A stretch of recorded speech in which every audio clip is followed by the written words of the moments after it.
You may picture me driving that 40 HP car for all she was worth over the crisp moor roads on that shining May morning, glancing back at first over my shoulder and looking anxiously to the next turning, then driving with a vague eye just wide enough awake to keep on the highway, for I was thinking desperately of what I had found in Scudder's pocketbook.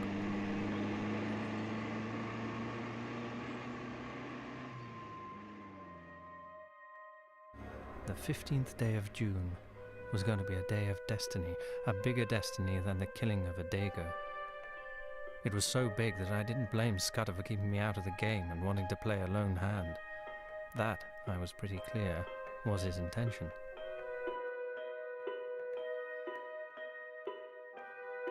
Despite all the nonsense talked in Parliament, there was a real working alliance between France and Britain, and the two general staffs met every now and then and made plans for joint action in case of war.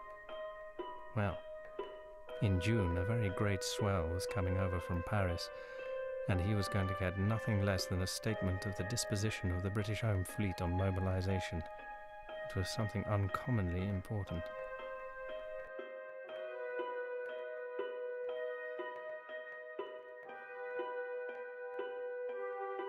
The bare bones of the tale were all that was in the book. These, and one queer phrase which occurred half a dozen times inside brackets. 39 steps was the phrase. And at its last time of use it ran, 39 steps, I counted them. High tide, 10:17 p.m. I could make nothing of that.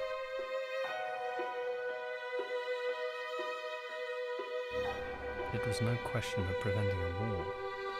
That was coming, as sure as Christmas. Had been arranged, said Scudder, ever since February 1912.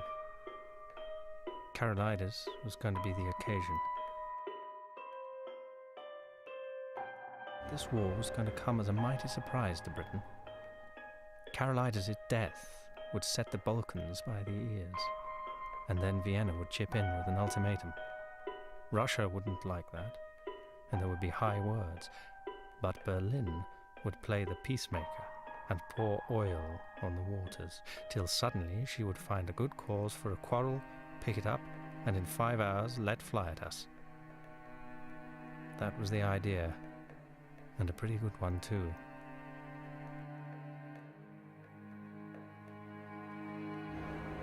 The whole story was in the notes, with gaps, you understand, which he would have filled up from his memory.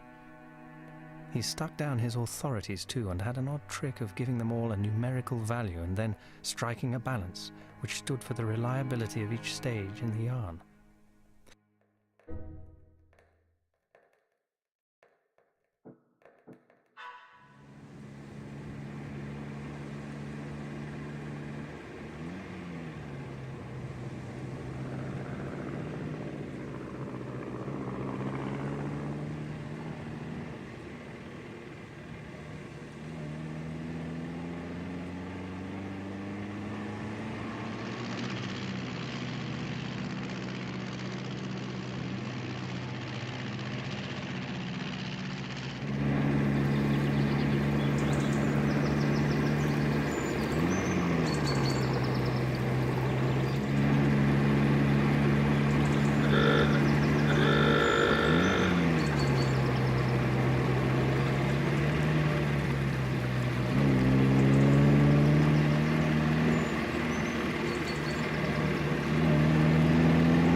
I say, bless me, I'm dreadfully sorry.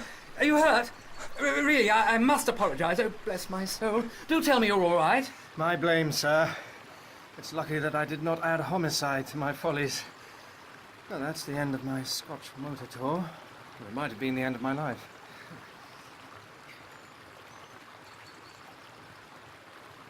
You're the right sort of fellow.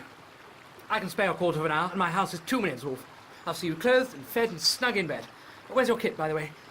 Is it in the burn along with the car? It's in my pocket. A toothbrush? I'm a colonial and travel light. A colonial? By gad, you're the very man I've been praying for. Are you by any blessed chance a free trader? A free trader?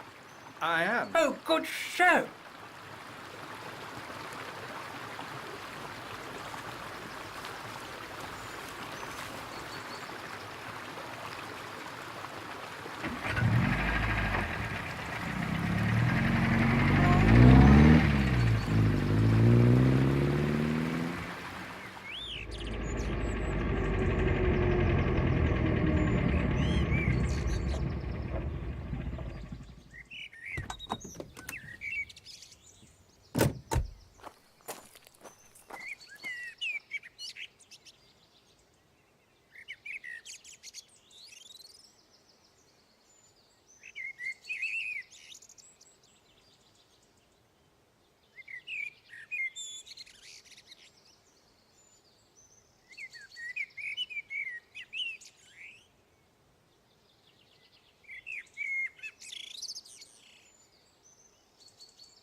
Thank you. You find me in a deuce of a mess, Mr... By the by, you haven't told me your name. Twisden. Twisden? Any relation to old Tommy Twisden of the 60th? No? Oh, well.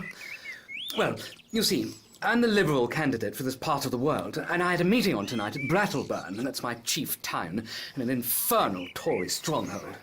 I'd got the colonial ex-premier fellow, Crumpleton, coming to speak for me tonight, and had the thing tremendously billed and the whole place ground-baited. This afternoon, I had a wire from the ruffian saying he'd got influenza at Blackpool. And here I am, left to do the whole thing myself.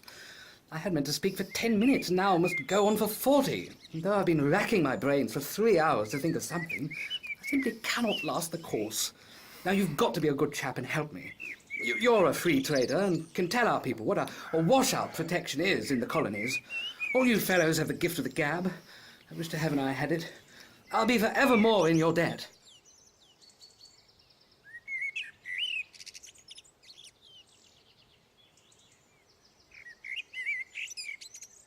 All right.